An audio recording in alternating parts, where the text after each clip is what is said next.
Okay, parents, this is the an example of some of the problems that will be on the Module 4 final exam.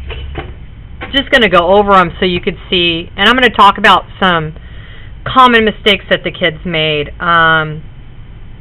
So here, I mean, most of the kids got this right. Basically, they can, make a 10 here, and then make 50, add it, and it's 60. They got that right, most of the kids. Here was a little confusing to some of the children because the answer comes first and then the addition problem, something that you may want to remind them, but most of the kids got this correct. So, I would just 46 plus 27 and then 73. Very important. The Common Core is big on showing how you get your answer. So the kids, I explained it 2, 3 times that you have to show your work. You'll see, show your work with a model. Show mental strategy. So yeah, they have a mental strategy, but they have to be able to explain how it works. So here, a lot of the kids subtracted 73, take away 19, when in actuality, they needed to add. Because they have to remember that this is the largest number. Okay, so 92. Now what they can do is they can check this. Well, they've already checked it by adding. Many of the children are not checking their subtraction with adding, which is something that we've gone over in class that they need to remember. Like, for instance, this one, 89 minus 52. 7, 3, and then they go back and they add 52 plus 37, and this number has to check with this number. So they're not always doing that. Again, here we have the largest number, take away a smaller number equals the smaller number. So you could just flip this.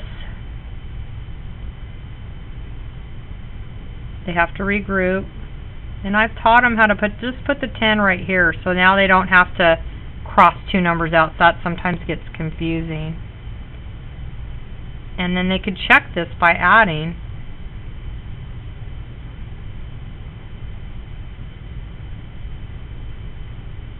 Okay, and again, same thing here.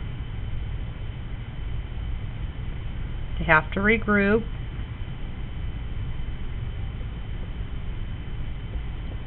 They can check this by adding. And this number needs to match to that number. Okay, these ones are hard, these arrow ones for them.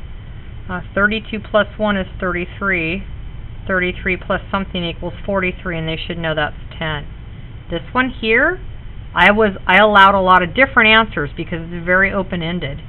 Some kids, sometimes I have them work this way and add. So 49 plus 1 would be 50, plus 10 would be 60.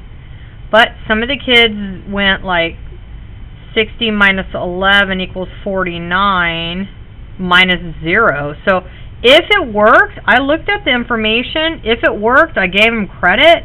But they're looking for 10s and 1s, not any random numbers. And then here, this is difficult. So something plus this plus 1 equals 73.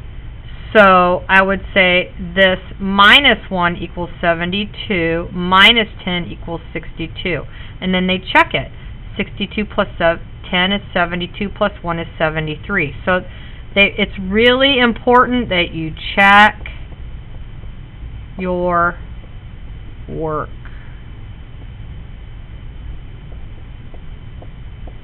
Okay, so that is the most important thing to study with them. Now here, most of the kids got right. The place they went wrong is if they didn't read the sign correctly. Sometimes these kids get sign confusion because, let's say, the last thing they did was a subtraction and they'll just go into subtraction.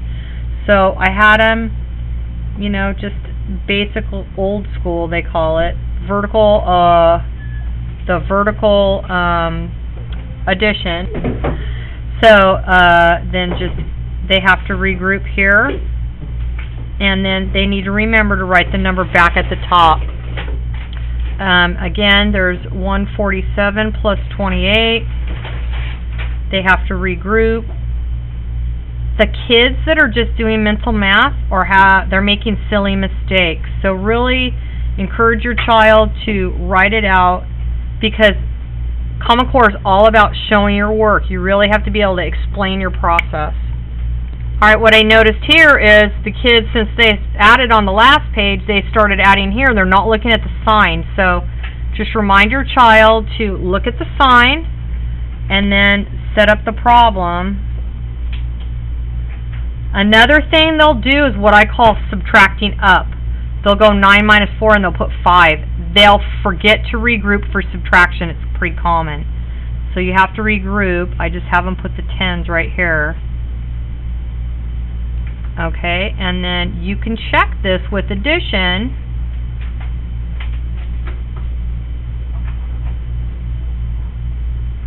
And this number has to match this number right here.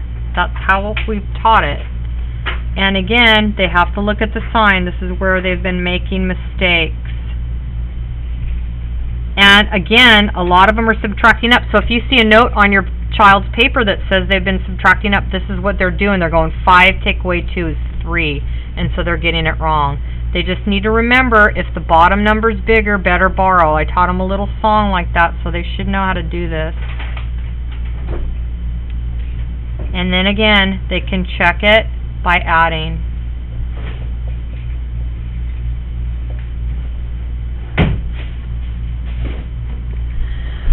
Alright, now, this part is really hard for them.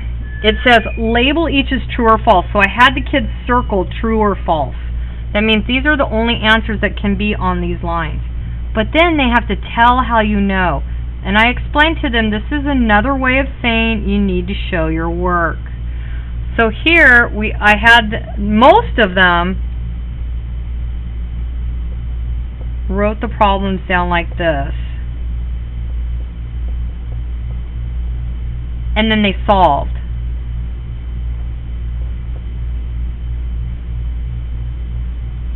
And then they realized that these answers weren't the same. So they knew what to write. If they showed their work and they subtracted up, I marked it wrong. I just want you to know that they're continuing to subtract up. And since it didn't count, I was really concerned with their process, so you would know where your child was at in the process. And same thing for these. You know, you just write it in the up and down fashion, and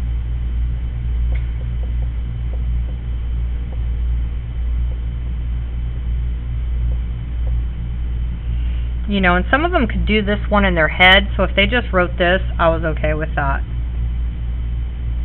And then the answers for these were both false. This one was tricky, right here, because they put the 1s first and then the 10s, so the kids really had to read that carefully, and sometimes they're not real thorough about reading those things. Finally, what's on the back. This is why in Common Core we have them show their work, because they actually have to look at another child's work and say, did this child do it right? Did they do it wrong? What did they do? So pretty much, since they're, you know, if they figured it out, or maybe they just did, I gave it to them. You know, and some of them would write sentences. If it looked like reasonable, then I gave it to them. But here, I told the kids in the instructions to put a square around this so they would know how many cats. Because when they got down here, there are 18 fewer cats than birds. That sometimes when they see fewer, they want to subtract. But what they're finding out, they need to realize what they're finding out. They're looking at birds. So we have 47 cats plus 18 equals how many birds they are.